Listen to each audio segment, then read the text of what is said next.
In the name of God, the most graceful, the most merciful, I hereby welcome you again to Almighty's covenant. بسم الله الرحمن الرحيم. أرحب بكم مجددا في ميثاق الخالق. ولقد يسرنا القرآن للذكر فهل من مدكر.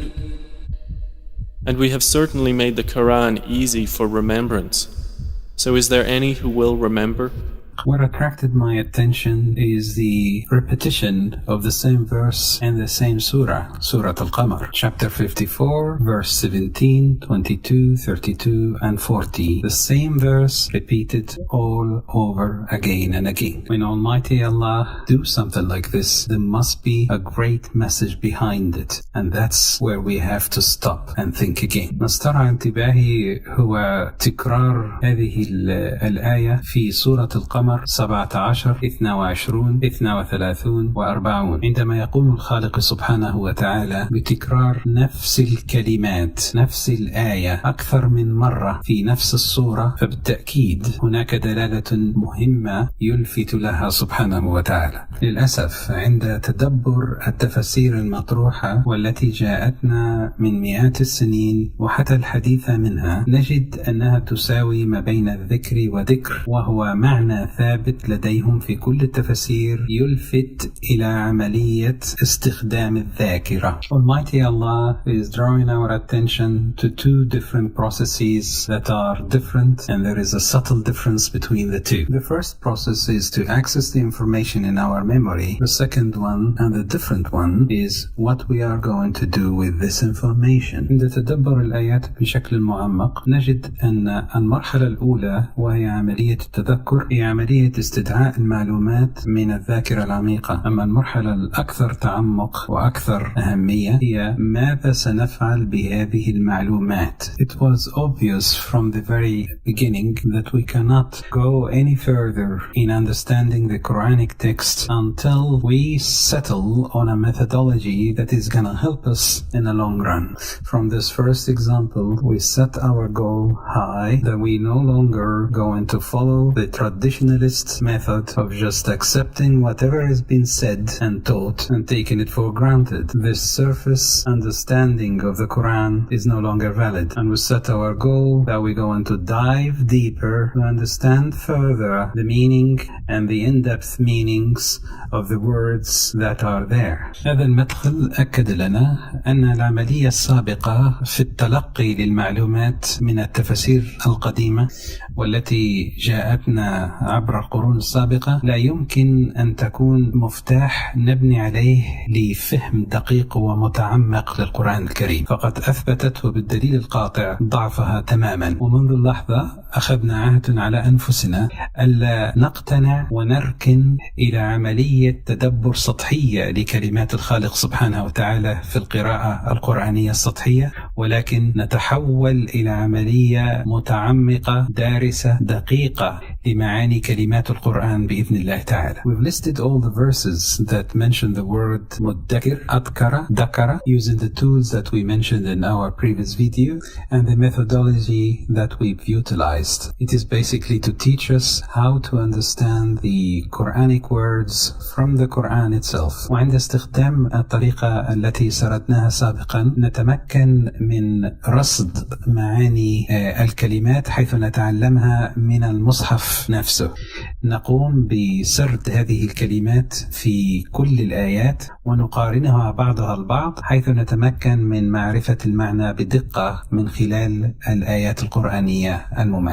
The challenge we faced with this one that most of the verses are exactly the same except for one, verse number 45, chapter 12, Surah Yusuf. وقال الذي نجا منهما والدكر بعد أمة أنا أنبئكم بتأويله فأرسلون. But the one who was freed and remembered after a time said, I will inform you of its interpretation, so send me forth.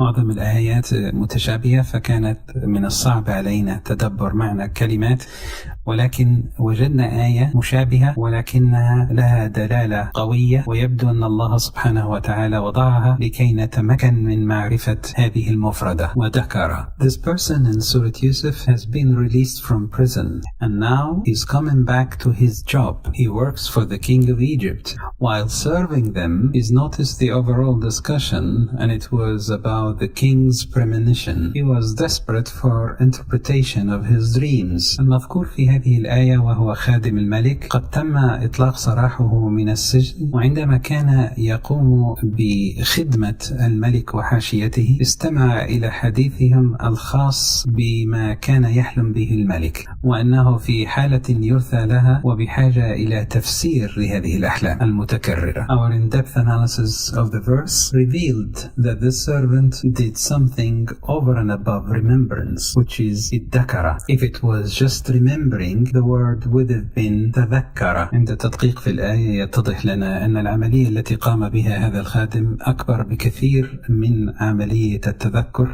وهنا استخدمت العبارة الذكر وليس تذكر. This takes us to the process of critical thinking. Immediately we managed to spot on the difference. It was not remembrance only. Accessing the information is the first step.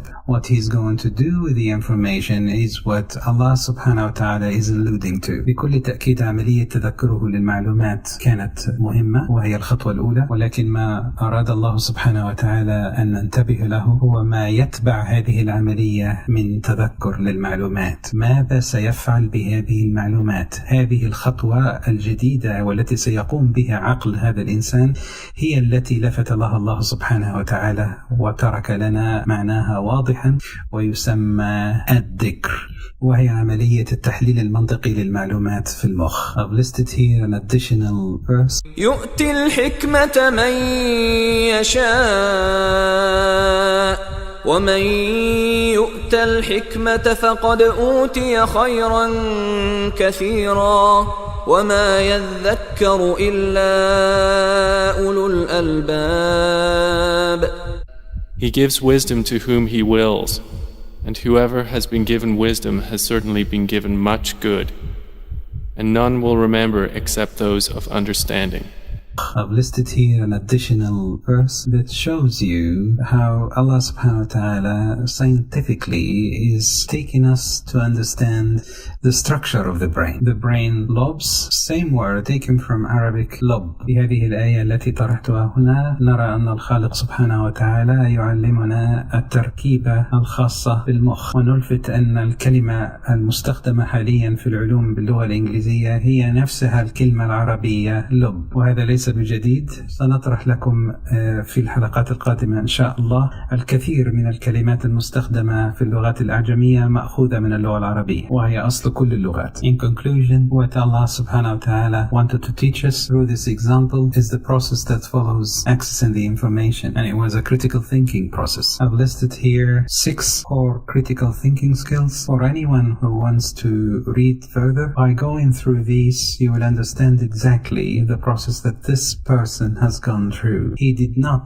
speak on the spot. He took his time, analyzed the information he's got, and he managed to make a critical decision. يتضح لنا من هذه الآية الكريمة أن الله سبحانه وتعالى وهب هذا الإنسان قدرة على التفكير المتعمق، وقد رأينا كيف أنه تذكر هذا الموقف الذي حدث له في السجن ولم يفتح فمه ويتكلم في تلك اللحظة، بل أخذ وقته وحلل المعلومات بشكل منطقي وذكي جدا، وتمكن أن يبني على المعلومات التي لديه ويقوم بعدها باتخاذ قرار حاسم ومنطقي. Now we've been taught a great lesson by Allah subhanahu wa ta'ala, revealing to us that without this logical thinking we will not be able to dive deeper into the Quranic text and understand the true meanings. من هذا المثال الذي طرحه لنا الله سبحانه وتعالى نتمكن من معرفة أن لن نتمكن من معرفة المعاني الدقيقة للقرآن الكريم حتى نغوص في أعماقه ونستخدم كل الإمكانيات العقلية التي طرحها فينا الله سبحانه وتعالى. Have a look at this bird, how he's using his brain to the maximum abilities and his logical thinking. Can't you do the same? انظر إلى هذا الطائر والحكمة في تصرفه وطريقة تفكيره المنطقية.